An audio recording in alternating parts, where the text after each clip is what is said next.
Second semester Open Elective Degree Examination NEP October 2022. Subject Economics. Paper Contemporary Indian Economy. Section A ಯಲ್ಲಿ ಈ ಕೆಳಗಿನ ಯಾವುದಾದರೂ 10 ಪ್ರಶ್ನೆಗಳಿಗೆ ಉತ್ತರವನ್ನು ಬರೆಯಿರಿ. ಇಲ್ಲಿ 10 ಪ್ರಶ್ನೆಗಳನ್ನು ಕೊಟ್ಟಿದ್ದಾರೆ. ಮೊದಲನೇ ಪ್ರಶ್ನೆ, ಉದಾರೀಕರಣ ಎಂದರೇನು? ಪ್ರಶ್ನೆ 2, ಆತ್ಮನಿರ್ಭರ ಭಾರತದ ಒಂದು ಉದ್ದೇಶವನ್ನು ಬರೆಯಿರಿ. WTO ವಿಸ್ತರಿಸಿರಿ. ಪರವಾನಗಿ ರದ್ದತಿ ಎಂದರೇನು? ಪೈಪೋಟಿ ನೀತಿ ಎಂದರೇನು? MSME ವಿಸ್ತರಿಸಿರಿ. ಸಾರ್ವಜನಿಕ ಸಾಲ ನಿರ್ವಹಣೆ ಎಂದರೇನು? ಬಡ್ಡಿ ದರದ ನೀತಿ ಎಂದರೇನು? ಭಾರತದ ವಾಣಿಜ್ಯ ಬ್ಯಾಂಕುಗಳ 2 ಕಾರ್ಯಗಳನ್ನು ಬರೆಯಿರಿ. ವಿದೇಶಿ ವ್ಯಾಪಾರ ಮತ್ತು ಹೂಡಿಕೆ ಎಂದರೇನು?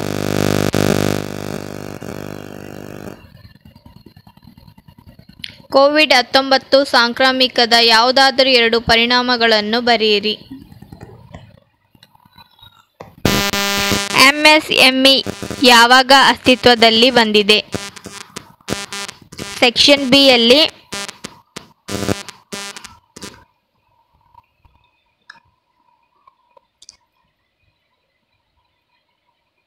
ನಾಲ್ಕು ಪ್ರಶ್ನೆಗಳನ್ನು ಬರೀತಕ್ಕಂಥದ್ದು. ಕೆಳಗಿನ ಯಾವುದಾದರೂ 4 ಪ್ರಶ್ನೆಗಳಿಗೆ ಉತ್ತರ ಬರೆಯಿರಿ.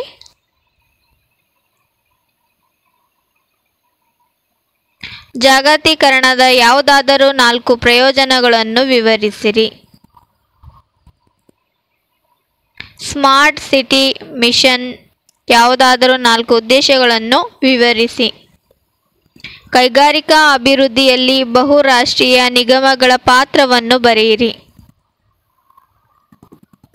ವಾಣಿಜ್ಯ ಬ್ಯಾಂಕುಗಳ 2 ಕಾರ್ಯಗಳನ್ನು ವಿವರಿಸಿ. ವಿದೇಶಿ ವ್ಯಾಪಾರ ನೀತಿಯನ್ನು ವಿವರಿಸಿ. ಸೆಕ್ಷನ್ ಸಿ, ಕೆಳಗಿನ ಯಾವುದಾದರೂ 3 ಪ್ರಶ್ನೆಗಳನ್ನು ಉತ್ತರಿಸಿ. ಜಾಗತಿಕ ದೃಷ್ಟಿಕೋನದಲ್ಲಿ ಭಾರತದ ಮಾನವ ಅಭಿವೃದ್ಧಿಯನ್ನು ವಿವರಿಸಿ. ಕೃಷಿಯ ಬಿಕ್ಕಟ್ಟಿನ ಕಾರಣಗಳನ್ನು ಚರ್ಚಿಸಿ. ಈ ಬಿಕ್ಕಟ್ಟಿಗೆ ಸೂಕ್ತ ಪರಿಹಾರಗಳನ್ನು ಸೂಚಿಸಿ.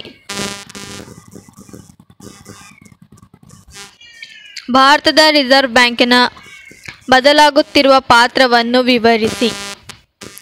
ವಿದೇಶಿ ನೇರ ಹೂಡಿಕೆಯ ಪ್ರವೃತ್ತಿ ಮತ್ತು ಮಾದರಿಯನ್ನು ವಿವರಿಸಿ.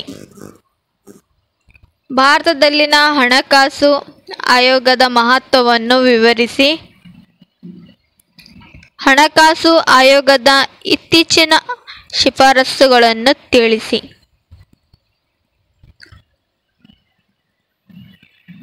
ಮೂರು ಪ್ರಶ್ನೆಗಳನ್ನು ಬರೀತಕ್ಕಂಥದ್ದಾಗಿದೆ. ಇಲ್ಲಿ 10 ಅಂಕಗಳ 3 ಪ್ರಶ್ನೆಗಳನ್ನು ಇಲ್ಲಿ ಕೊಟ್ಟಿದ್ದಾರೆ. 3 ಪ್ರಶ್ನೆಗಳು, ಅದರಲ್ಲಿ 3 ಪ್ರಶ್ನೆಗಳಲ್ಲಿ 2 ನೀವು ಎಕ್ಸ್ಟ್ರಾ ಕ್ವಶನ್ಗಳನ್ನು ಕೊಟ್ಟಿದ್ದಾರೆ. ಅದರಲ್ಲಿ ನೀವು ಆಯ್ಕೆ ಮಾಡಿಕೊಂಡು ಬರೀತಕ್ಕಂಥದ್ದಾಗಿದೆ. ಸೊ ಎಕ್ಸ್ಟ್ರಾ 2 ಆಗಿರ್ತಕ್ಕಂಥ ಪ್ರಶ್ನೆಗಳಾಗಿವೆ.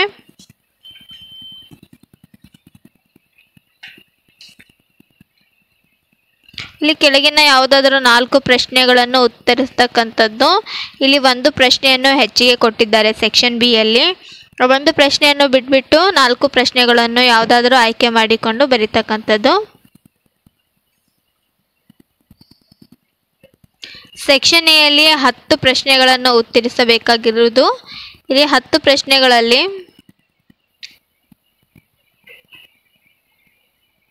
12 ಪ್ರಶ್ನೆಗಳನ್ನು ಕೊಟ್ಟಿದ್ದಾರೆ. 2 ಪ್ರಶ್ನೆಗಳು ಹೆಚ್ಚಾಗಿ ಕೊಟ್ಟಿದ್ದಾರೆ. ಆ 2 ಪ್ರಶ್ನೆಗಳು ನಿಮ್ಮ ಎ ಅಥವಾ ಬಿ ಎರಡರಲ್ಲಿ ಒಂದನ್ನು ಆಯ್ಕೆ, ಸಿ ಅಥವಾ ಡಿ ಆಗಿರ್ಬೋದು. 2 ಎಕ್ಸ್ಟ್ರಾ ಪ್ರಶ್ನೆಗಳನ್ನು ಕೊಟ್ಟಿದ್ದಾರೆ. ಅದನ್ನು ಬಿಟ್ಕೊಟ್ಟು ನೀವು 10 ಪ್ರಶ್ನೆಗಳಿಗೆ ಉತ್ತರವನ್ನು ಕೊಡಬೇಕು.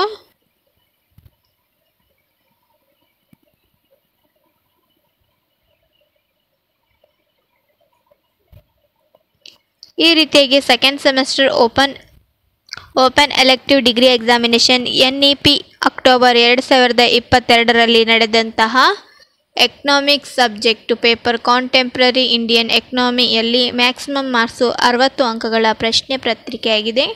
ಇದರ ಮೇಲ್ಗಡೆ ಪೇಪರ್ ಕೋಡ್ ಕೊಟ್ಟಿದ್ದಾರೆ ECOOEC12L. ಸೊ ಟೈಮಿಂಗ್ ಅವರ್ ಕೂಡ 2.5 ಅವರ್ಸನ್ನು ಕೊಟ್ಟಿದ್ದಾರೆ. ಆನ್ಸರ್ ಆಲ್ ದ ಕ್ವಶನ್ಸ್ ಅಂತೂ ಕೊಟ್ಟಿದ್ದಾರೆ. ಸೊ ಈ ಒಂದು ಪೇಪರ್ ಕೋಡನ್ನು ನಾವು ನೋಡ್ಬೋದು. ಎಕನಾಮಿಕ್ಸ್ ಸಬ್ಜೆಕ್ಟಲ್ಲಿ ECOOEC12L ಅಂತೂ ಪೇಪರ್ ಕೋಡ್ ಆಗಿದೆ. ಈ ಒಂದು ಪೇಪರ್ ಕೋಡ್ ನೋಡಿದರೆ ಗೊತ್ತಾಗುತ್ತೆ. ಸೆಕೆಂಡ್ ಸೆಮಿಸ್ಟರಲ್ಲಿ ಓಪನ್ ಎಲೆಕ್ಟಿವ್ ಡಿಗ್ರಿ ಎಕ್ಸಾಮಿನೇಷನಲ್ಲಿ NEP ಅಕ್ಟೋಬರ್ 2022ರಲ್ಲಿ ನಡೆದಿರ್ತಕ್ಕಂತಹ ಕಾಂಟೆಂಪ್ರರಿ ಇಂಡಿಯನ್ ಎಕನಾಮಿ, ಈ ಒಂದು ಕಾಂಟೆಂಪ್ರರಿ ಇಂಡಿಯನ್ ಎಕನಾಮಿಯಲ್ಲಿ ಕೊಡ್ತಕ್ಕಂತಹ ಪ್ರಶ್ನೆಗಳನ್ನು ನೋಡಿದರೆ ಎಕ್ಸಾಮಲ್ಲಿ ತುಂಬ ಹೆಲ್ಪ್ಫುಲ್ ಆಗ್ತಕ್ಕಂಥ ವಿದ್ಯಾರ್ಥಿಗಳಿಗೆ ಈ ಒಂದು ಪ್ರಶ್ನೆ ಪತ್ರಿಕೆಯಾಗಿದೆ. ಇಲ್ಲಿ ಸರಳ ವಾಕ್ಯಗಳಲ್ಲಿ ಕೂಡ ಪ್ರಶ್ನೆಗಳನ್ನು ತುಂಬ ಹೆಲ್ಪ್ಫುಲ್ ಆಗುವಂತೆ ಎಕ್ಸಾಮಿಗೆ ಇದೆ. ಸೊ ಈ ಬಾರಿ ಕೂಡ second semester open elective degree examination ಕೊಡ್ತಕ್ಕಂಥ NEP ಸಿಲೆಬಸ್ ಆಗಿರ್ತಕ್ಕಂತಹ ವಿದ್ಯಾರ್ಥಿಗಳಿಗೆ ಎಕನಾಮಿಕ್ಸ್ ಸಬ್ಜೆಕ್ಟಲ್ಲಿ ಈ ಒಂದು ಮಾಡೆಲ್ ಪ್ರಶ್ನೆ ಪತ್ರಿಕೆ ತುಂಬ ಹೆಲ್ಪ್ಫುಲ್ ಆಗುತ್ತೆ. ಸೊ ಮಿನಿಮಮ್ ಆಗಿ ಮ್ಯಾಕ್ಸಿಮಮ್ ಆಗಿ 45 ಮಾರ್ಕ್ಸ್ ಕೂಡ ಈ ಒಂದು ಪ್ರಶ್ನೆ ಪತ್ರಿಕೆಗಳಿಂದ ವಿದ್ಯಾರ್ಥಿಗಳು ಗಳಿಸಬಹುದು ಎಂದು ಹೇಳಬಹುದು.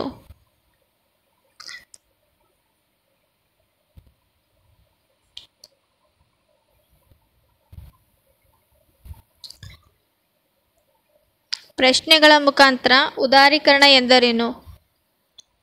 ಸೊ ಈ ರೀತಿಯಾಗಿ ಆತ್ಮನಿರ್ಭರ ಭಾರತದ ಒಂದು ಉದ್ದೇಶವನ್ನು ಒಂದೇ ಉದ್ದೇಶವನ್ನು ಕೊಡ್ತಕ್ಕಂಥದ್ದು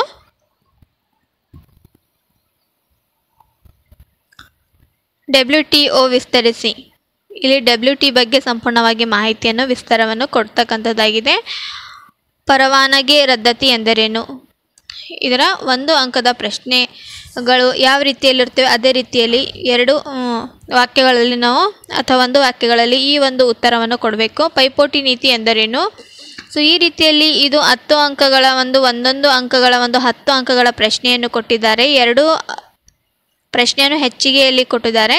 ಸೊ ಅದೇ ರೀತಿಯಾಗಿ ನೀವು ಬರೀ 10 ಪ್ರಶ್ನೆಗಳನ್ನು ಇಲ್ಲಿ 1 ಅಥವಾ 2 ವಾಕ್ಯಗಳಲ್ಲಿ ಉತ್ತರಿಸಬೇಕಾಗಿರ್ತಕ್ಕಂಥ ಪ್ರಶ್ನೆಯಾಗಿವೆ. ಸೊ ಸರಳ ರೀತಿಯಲ್ಲಿ ನೀವು ವಾಕ್ಯಗಳನ್ನು ಉತ್ತರಿಸಬೇಕಾಗಿದೆ. ಸೊ ಈ ಪೈಪೋಟಿ ನೀತಿ ಎಂದರೇನು? 2 ವಾಕ್ಯಗಳಲ್ಲಿ ಅಥವಾ 1 ವಾಕ್ಯದಲ್ಲಿ ಉತ್ತರವನ್ನು ನೀಡ್ತಕ್ಕಂಥದ್ದು. MSME ವಿಸ್ತರಿಸಿರಿ. ಸೊ ಈ ರೀತಿಯಲ್ಲಿ ಆಗಿರ್ತಕ್ಕಂಥ ಪ್ರಶ್ನೆಗಳನ್ನು ನಾವು ಇಲ್ಲಿ ನೋಡಿದ್ದೇವೆ. ಐ ಹೋಪ್ ಈ ವಿಡಿಯೋ ನಿಮ್ಮೆಲ್ಲರಿಗೂ ತುಂಬ ಹೆಲ್ಪ್ಫುಲ್ ಆಗಿರಬೇಕು ಮತ್ತು ಇಷ್ಟ ಆಗಿರಬೇಕು. ಎಕ್ಸಾಮಿಗೆ ತುಂಬ ಎಲ್ಲ ವಿದ್ಯಾರ್ಥಿಗಳಿಗೆ ಹೆಲ್ಪ್ಫುಲ್ ಆಗಿದೆ ಎಂದು ಹೇಳಬಹುದು. ಧನ್ಯವಾದಗಳು.